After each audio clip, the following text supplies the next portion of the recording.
Hi hello ನಮಸ್ತೆ. ನಾನು ನಿಮ್ಮ ಗೀತಾ ಸಕ್ರಪಟ್ನ. ನಾನು ಏನಕ್ಕೆ ಇಷ್ಟೊಂದು ಬ್ಲೌಸ್ ಇಡ್ತಿದ್ದೀನಿ ಅಂದರೆ, ಇದು ಪೈಪಿಂಗ್ ಮಾಡೋದು ಯಾವ ಥರ ಹೊಸಬ್ರಿಗೆ ಹೆಲ್ಪ್ ಆಗಲಿ ಅಂತ ಈ ಥರ piping blouse, normal blouse saris ಕೊಟ್ಟಾಗ ಪೈಪಿಂಗ್ ಯಾವ ಥರ ಮಾಡಬೇಕು, ಸ್ಯಾರಿ ಕಾಂಟ್ರಾಸ್ಟ್ ಹಾಕಿ ಬ್ಲೌಸ್ನ ಮಾಡಿದ್ರೆ ತುಂಬ ಚೆನ್ನಾಗಿರುತ್ತೆ, ಹಾಕ್ಕೊಂಡಾಗ ತುಂಬ ಚೆನ್ನಾಗೂ ಇರುತ್ತೆ.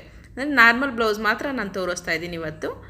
ನೋಡಿ, ಇದು yellow colour sari, maroon colour blouse. ಆ ಥರ ಯೆಲ್ಲೋ ಕಲರ್ದು ಕೊಟ್ಟರೆ ಚೆನ್ನಾಗಿ ಕಾಣಿಸುತ್ತೆ. ನೆಕ್ಸ್ಟ್ ಬಂದು ನಾನು ಪರ್ಪಲ್ ತೊಗೊಳ್ತಾ ಇದ್ದೀನಿ.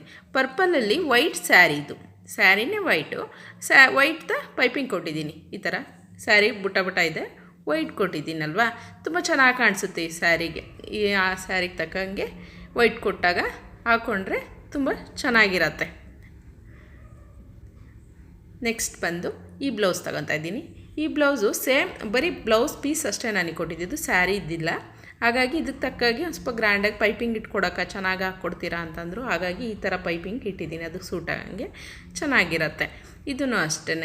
ಇದು ಯೆಲ್ಲೋ ಕಲರ್ ಸ್ಯಾರಿ ಬಂದು ಸ್ಯಾರಿದು ಪೈಪಿಂಗ್ ಹಾಕಿದ್ದೀನಿ ನಾನು. ಅದಕ್ಕೆ ಬಾರ್ಡ್ರು ಮತ್ತು ಸ್ಯಾರಿಗೆ ಸೂಟ್ ಆಗೋ ಥರ ಹಾಕ್ಕೊಡ್ತಾಯಿದ್ದೀನಿ. ಒಂದೊಂದಕ್ಕೆ ಒಂದೊಂದು ಥರ ವೆರೈಟಿ, ಅದು ಕಲರ್ ತಕ್ಕನಾಗಿ ಇದು ಸೇಮ್ ಸ್ಯಾರಿ ಬ್ಲೌಸು ಸೇಮ್ ಇತ್ತು. ಹಾಗಾಗಿ ನಾನು ಬಾರ್ಡ್ರನ್ನ ಏನು ಕಲರ್ ಇತ್ತು ಆ ಬಾರ್ಡ್ರ್ ಚೂಸ್ ಮಾಡ್ಕೊಂಡು ಹಾಕಿದ್ದೀನಿ. ಒಂದೊಂದಕ್ಕೆ ಒಂದೊಂದು ಹಾಕಿದ್ರೆ ತುಂಬ ಚೆನ್ನಾಗಿರುತ್ತೆ. ಅಂದರೆ ಅದು ಚೂಸ್ ಮಾಡ್ಕೊಂಡು ಹಾಕಿ, ಚೆನ್ನಾಗಿರುತ್ತೆ. ಸೇಮ್ ಒಂದೇ ಥರದ್ದು ಹಾಕೋದಕ್ಕಿಂತ ಈ ಥರ ವೆರೈಟಿ ಹಾಕಿ ನೋಡಿ, ತುಂಬ ಚೆನ್ನಾಗಿರುತ್ತೆ. ನೆಕ್ಸ್ಟ್ ನಂತರ ಬ್ಲೂ ತೊಗೊಳ್ತಾ ಇದ್ದೀನಿ ನಾನು. ಬ್ಲೂ ಇದು ಬ್ಲೌಸು ಮತ್ತು ಕ್ರೀಮ್ ವೈಟು ನನಗೆ ಸ್ಯಾರಿ ಬಂದಿದೆ. ಈಗ ಸ್ಯಾರಿ ನೆಕ್ಸ್ಟ್ ತೊಗೊಳ್ತೀನಿ ನೋಡಿ. ಆ ಸ್ಯಾರಿ ಸೇಮ್ ಸ್ಯಾರಿ ಇದೆ ನೋಡಿ, ಸೇಮ್ ಸ್ಯಾರಿ, ಈ ಥರ ಸ್ಯಾರಿ ಇದೆ. ವೈಟ್ ಕ್ರೀಮ್ ವೈಟ್ ಕೊಟ್ಟಿದ್ದೀನಿ. ಲೈಟ್ ಪ್ಲೈನ್ ಇದ್ರೂ ತುಂಬ ಚೆನ್ನಾಗಿರುತ್ತೆ.